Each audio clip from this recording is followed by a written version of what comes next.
नांदेड़ जिले के तालुका क्षेत्र और हिमायतनगर शहर में रविवार को तूफानी हवा और ओलावृष्टि के कारण गेहूं, चना और अन्य फसलों को भारी नुकसान हुआ है। अब प्रकृति के प्रकोप से पूरी फसल नष्ट हो गई है, तो क्या खाएं और कैसे जिएं? इस साल फसल अच्छी थी, लेकिन अब ओलों ने बर्बाद कर दिया है। इस प्रकार के किसान अपनी भावनाएं व्यक्त कर रहे हैं कि इससे उत्पादन कम हो जाएगा और फिर से आर्थिक संकट निर्माण होगा। इसलिए सरकार ने हमें नुकसानी का मुआवजा देकर सपोर्ट करना चाहिए। रविवार शाम करीब 4:30 बजे अचानक तूफान के साथ ओले गिरे। सुपारी से भी बड़े आकार के ओलों के कारण कई लोग भागने लगे। प्रकृति के इस अचानक प्रकोप के कारण हिमायतनगर शहर क्षेत्र और तालुका हिमायतनगर, बेईब गांव, विरसानी, कामारी, सरसाम, खड़की, तेभी, घारापुर, पलसपुर, आंदेगांव, दूधड़, सिरंजनी, पोटा, दीघी, टेम्भुड़ी, परवा, बड़गांव, कारला, खैरगांव आदि गांव के खेत बगीचों में चना, गेहूं, तूर, अरहर, तरबूज, संतरा, केला, आम, ड्रैगन फ्रूट सहित कृषि फसलों को भारी नुकसान हुआ है। स्थिति का निरीक्षण करने के लिए राजस्व अधिकारी और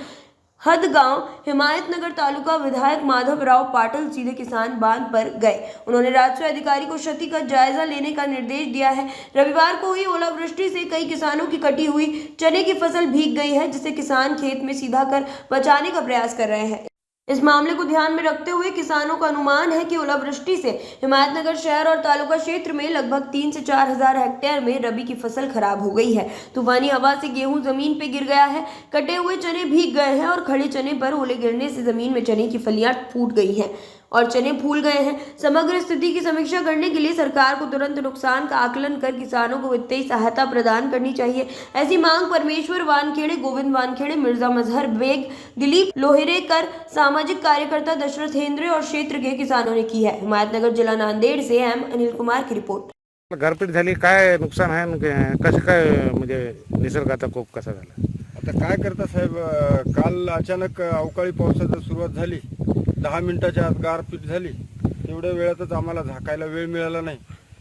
थोडाफार नुकसान झालं, आता याच्यात बरंच नुकसान बी झालं। घाटी फुटली, खाली चणे गेले, चणा फुगला। चणा फुगल्यामुळे आता त्याला काय मार्केटला भाव बी लागते नाही लागते याची काळजीच आहे जराशी।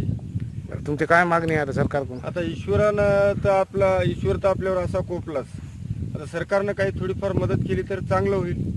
दुसरी आशा काय, पहिलं सोयाबीन टाकलं ते बी काही व्यवस्थित आलं नाही। आता हे आम्हाला 2 एकर जमीन आहे, 2 एकरापैकी 1 एकर हरभरा आहे, 1 एकर कापूस आहे, त्यालाही बोंडाळीनं ग्रस्त झाला। आता हे अचानक असं निसर्गामुळे हरभरा आला चांगला, पण अचानक अवकाळी पावसामुळे पूर्ण हरभरा फुकून गेला। ये जो ओलावृष्टि हुई, इसकी वजह से क्या हुआ और कितना नुकसान हो गया, क्या बात बोल सकते हैं आप? इससे अभी गेहूं का बहुत नुकसान हो गया, हमारे पिकों का, फसलों का हमारे, और इसका सरकार ने तत्काल पंचनामे करना और सरसगट मदद कर देना, क्योंकि खरीफ हंगाम में भी बहुत नुकसान हो गया और उसके बाद अभी भी ये नुकसान ही है। तो इसके सरकार शेतकरी की तरफ ध्यान दे और तत्काल उसकी मदद करे। पाणी केली, आज काय परिस्थिती आहे शेतकऱ्याची, कसं काय झालंय गारपिटीमुळे? रविवारचा दिवस होता, 4-5च्या दरम्यान हवा आणि गारपीट झाली आणि शेतकऱ्याचे गहू आणि चणा हे नुकसान भरपूर झालेलं आहे। शेतकरी सर अन्न हे घरात यायचं हे सगळे नुकसान झालेलं आहे। तुमची मागणी काय आहे आता? काय नाही, पंचनामे करावं सरकारने, तात्काळ मदत द्यावं सगळ्याला।